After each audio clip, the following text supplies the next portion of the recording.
fourth quarter, there were times where you might have been trying to slow Jamal down a little bit just to milk the clock. But when he's on a run like that, is there anything you can say to him, or you just let him go? No, I mean, you want him, shooting into a big basket. What I said to him going into the fourth, he was frustrated because he wasn't making shots that he's accustomed to making. And I said, don't allow your offense to dictate your game. Find a way to get your defense into the game and then build off of that. And obviously for him to go out there and get 37, 10, and 5 and score 23 in the fourth quarter was just a tremendous boost for us. And I challenged our guys to start the fourth. This has to be our best fourth quarter defense. And we started off 20-5 and built a great lead. The crowd was phenomenal. Huge shout out to our fans for continuing to make Ball Arena just a hell of a home court advantage. We really appreciate that. But, this was a war. Both these games, man, they feel like they're 5 hours long. We won the rebounding battle once again. And a lot of guys stepped up and made big plays. And, Joker, for those that don't know him, he's got 13 playoff triple-doubles now.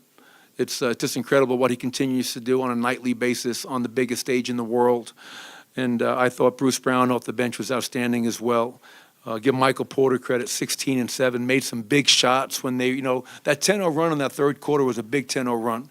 Kind of got us back into the game and gave us some momentum and brought that crowd back in. So we did what we were supposed to do. We protected our home court, and now we have to go to L.A. with a very businessman-like mindset. Michael, after that first half, the foul trouble, the missed shots, for you guys to keep it together, the determination that took, what did this war, as you put it, show you and kind of tell you about the team that you have? Well, I thought David Adelman made a great point today. And he talked about how we won game one, scoring 132 points. And you go back to game two against Phoenix, we won that game scoring 97. In the playoffs, you're going to have to find a way to win different types of games. This wasn't the shootout that game one was. And when you're not making shots, Harrison, as you know, that's where it's imperative for you to get stops. And the one thing we did a poor job of in the first half was fouling. They lived at the foul line. I think they had 16 free throw attempts to go along with 10 points off our 7 turnovers. But overall, I thought our defense was excellent throughout. And it's going to need to be even that much better to go and try to win a game in L.A. for Game 3. Hey, Michael, after seeing Jamal miss more than a year, what's it like seeing him have a postseason like this? Oh, it's so rewarding. It's this is not just coach and player. That's a foul right there. I called it. It might be a flagrant.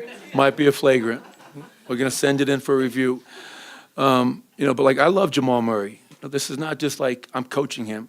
We've been together for 7 years and been through a lot of ups and downs. And to see him back playing at the level he's playing at, the first thought for me is just tremendous pride and just so happy for him.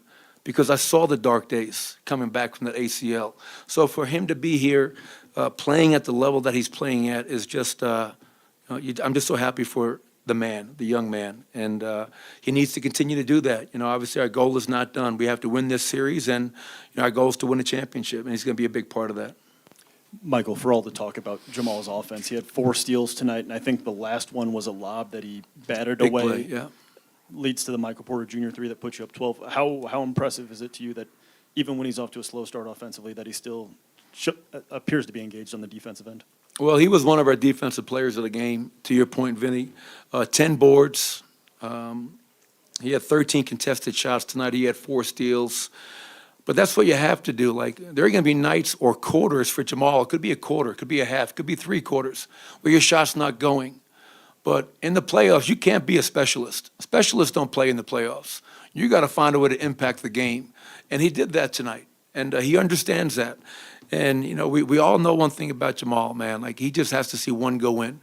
He got a little mid-range pull-up to go in, kind of looked up to the heavens, and that's all he needs. And after that, he's shooting into a hula hoop. So I'm proud of him. But that's the challenge. My challenge to Jamal is don't be just a scorer. He's going to be an all-star in this league.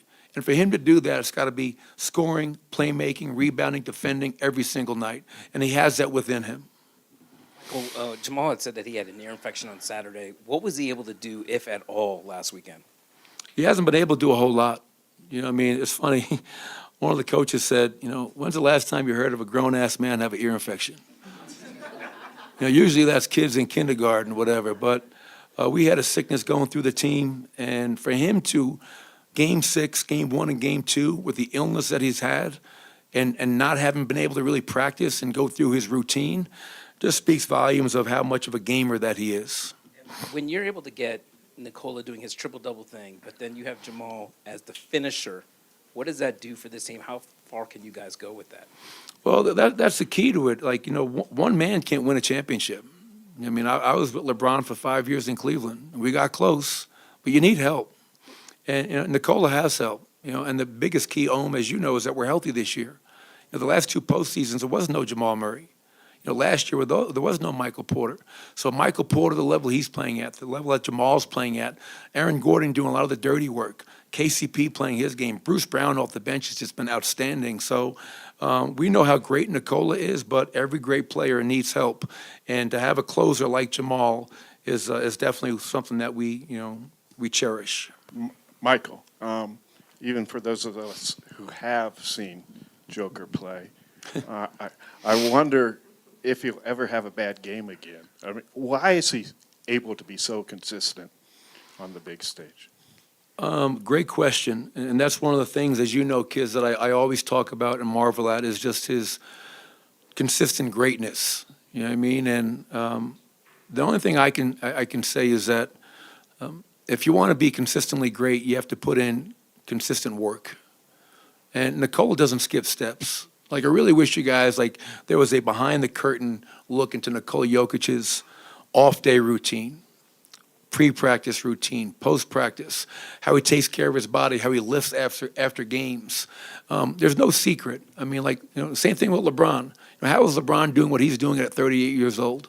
It's not because he's just an athletic marvel. It's because of the time and commitment and discipline he puts into his craft, his body and his game. And Nikola's no different. And I think that, to me, is the key reason why he is just consistently great. And to your point, you're hard-pressed to ever think about Nikola Jokic having a bad game. And I don't want to see any of those coming up. You're a bit feisty yourself. No, I'm not.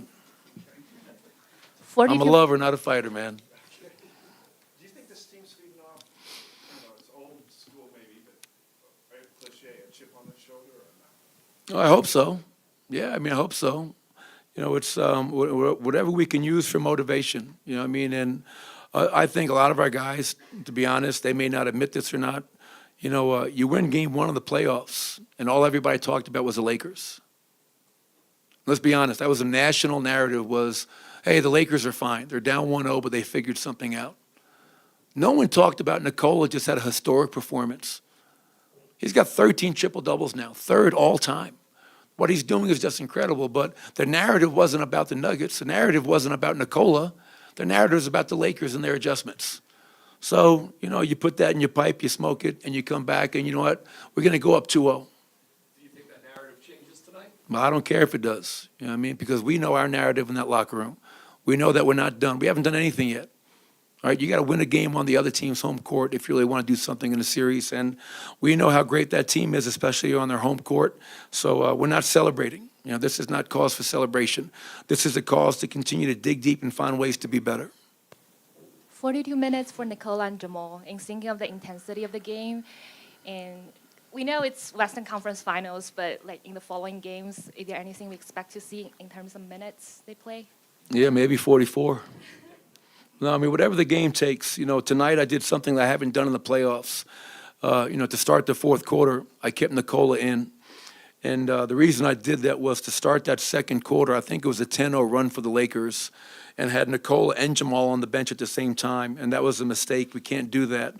But with long TV timeouts, these national TV games, Nikola's like Secretariat, man. That guy can run for days. Coach, this group hasn't been on the road in the Western Conference Finals. It was during the bubble, so that was kind of different. What's the message now as they go into a hostile environment in the conference finals atmosphere? The same as it was against Minnesota, the same as it was against Phoenix. We're not celebrating. We haven't done anything. We're not satisfied. Our mindset is we're going to win Game 3. We're not trying to worry about Game 4 yet. Take it one game at a time. And, we know that we're going to have to go into a hostile environment, as you mentioned. And to do that, we got to stay together. We can't beat ourselves, and our defense has to travel. If our defense travels, we'll give ourselves a chance. Thank you, everybody.